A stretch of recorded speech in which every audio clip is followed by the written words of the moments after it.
Les pressions a la xarxa cada vegada són més fortes. Se'ns obliga a reportar cada dia quants contactes hem fet, quantes assegurances hem ofert, quina prima ens suposa aquesta assegurança que hem col·locat, etc.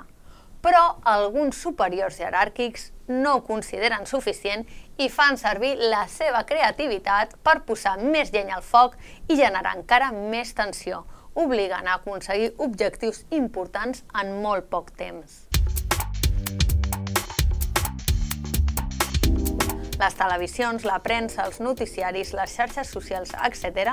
ens han convertit en notícia negativa d'una manera indiscriminada. El descrèdit del sector financer que han provocat uns quants banquers s'estén a totes les persones que treballem en aquest sector.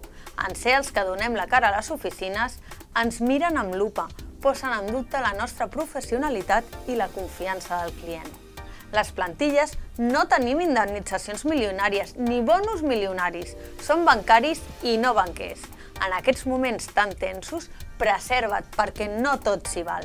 Recorda que l'acompliment dels objectius s'ha de fer sempre respectant la normativa interna i explicant amb claredat les característiques del producte. No facis invents, més val perdre un client que perdre el lloc de treball.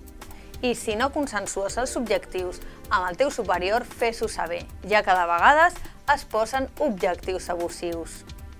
En la nòmina de finals de juny tindrem el pagament compensatori que tributarà com a renda irregular, amb el 40% exempt de tributació, i no podrà ser compensat o absorbit per cap altre concepte salarial. El proper 26 de juny tindrà lloc la Junta General Extraordinària d'Accionistes de CaixaBank. Comissions no volem que els senyors Pulido i Goñi entrin ni en l'equip de direcció de CaixaBank ni en el de la Caixa i tampoc en la gestió de cap de les empreses del grup. Si vols delegar el teu vot a comissions, entra a la teva línia oberta. Ves directament a missatges, valors, entra a la targeta d'assistència a la Junta de CaixaBank a l'apartat de correspondència i obre el comunicat en PDF. Imprimeix la pàgina 5 que correspon amb la delegació de vot. L'has d'omplir amb les dades que trobaràs en el full setmanal i enviar la documentació a la secció sindical de Comissions Obreres al centre 5135.